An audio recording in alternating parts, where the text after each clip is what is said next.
સરથાણામાં એક શોપિંગ કોમ્પ્લેક્સના 9મા માળે આવેલા ચાય પાર્ટનર કાફેમાંથી ફિઝિયોથેરાપી ડોક્ટરે નીચે કૂદી આપઘાત કરી લેતા સનસનાટી મચી જવા પામી છે।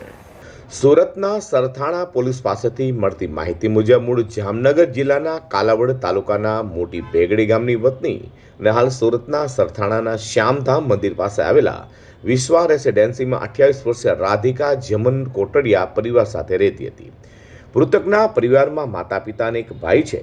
મૃતકના પિતા હીરાના કારખાનામાં રત્ન કલાકાર તરીકે નોકરી કરે છે, જ્યારે રાધિકા સરથાણા જકતનાકા વિકાસ ઓપર્સમાં પહેલા માળે પોતાનું ફિઝિયો ક્લિનિક ચલાવતી હતી।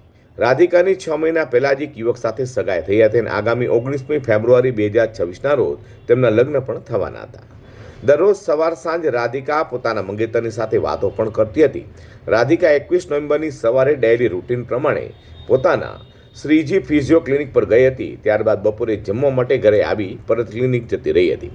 જોકે સાંજના સમયે ઓફિસ સ્ટાફને રાધિકાએ કહ્યું હતું કે હું યોગી ચોક જાઉં છું કહીને નીકળી હતી અને સાંજે 7:15 વાગ્યાના અરસામાં રાધિકા સરથાણા જકતનાકા પાસેના સરથાણા બિઝનેસ હબમાં 9મા માળે આવેલા ચાય પાર્ટનર કોફેમાં ગઈ હતી।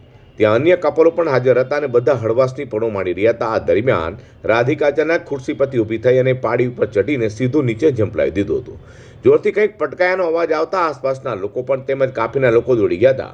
રાધિકાને માથાના ભાગે તેમજ શરીરના અન્ય ભાગો પર ગંભીર ઇજા પહોંચતા તેનું ઘટના સ્થળે જ કરુણ મોત નીપજવા પામ્યું હતું। દીકરીના મોતને પગલે પરિવારમાં જાણે કે પગ નીચેથી જમીન સરકી જવા પામી હતી।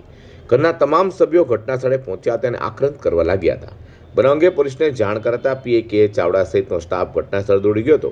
બાદમાં મૃતક રાધિકાનો કબજો લઈ પોલીસે તેના મૃતદેહને પોસ્ટમોર્ટમ અર્થે સ્મીમેર હોસ્પિટલમાં ખસેડ્યો હતો। ગઈકાલ તારીખ 21/11/2025ના કલાક 19:45 વાગે સરથાણા પોલીસ સ્ટેશન વિસ્તારમાં આવેલ બિઝનેસ હબ જેના 9મા માળે ચાય પાર્ટનર કાફે નામનું કાફે આવેલ છે, જે કાફેમાં એક યુવતી જેનું નામ રાધિકા છે, જેની ઉંમર વર્ષ 28 છે, તે ત્યાં કાફેમાં ગયેલી અને કાફેમાંથી જ એને કૂદકો મારી 9મા માળેથી કૂદકો મારી પોતાનું મોત નિપજાવેલ છે। જે અનુસંધાને સરથાણા પોલીસ સ્ટેશનમાં અકસ્માત મોતનો ગુનો રજીસ્ટર કરવામાં આવેલ છે અને પ્રારંભિક તપાસ કરતાં એવી હકીકત માલુમ પડેલ છે કે આ મરણજના રાધિકાબેનના જાન્યુઆરી મહિનામાં લગ્ન તથા સગાઈ પણ હતી, પરંતુ કયા કારણસર એને આત્મહત્યા કરી છે તે દિશામાં પોલીસ ઊંડાણપૂર્વક તપાસ કરી રહેલ છે। પોલીસની પ્રાથમિક તપાસમાં ડોક્ટર રાધિકાએ મંગેતર સાથેના અણબનાવને કારણે આપઘાતનું આ પગલું ભર્યું અનુમાન લગાવાઈ રહ્યું છે।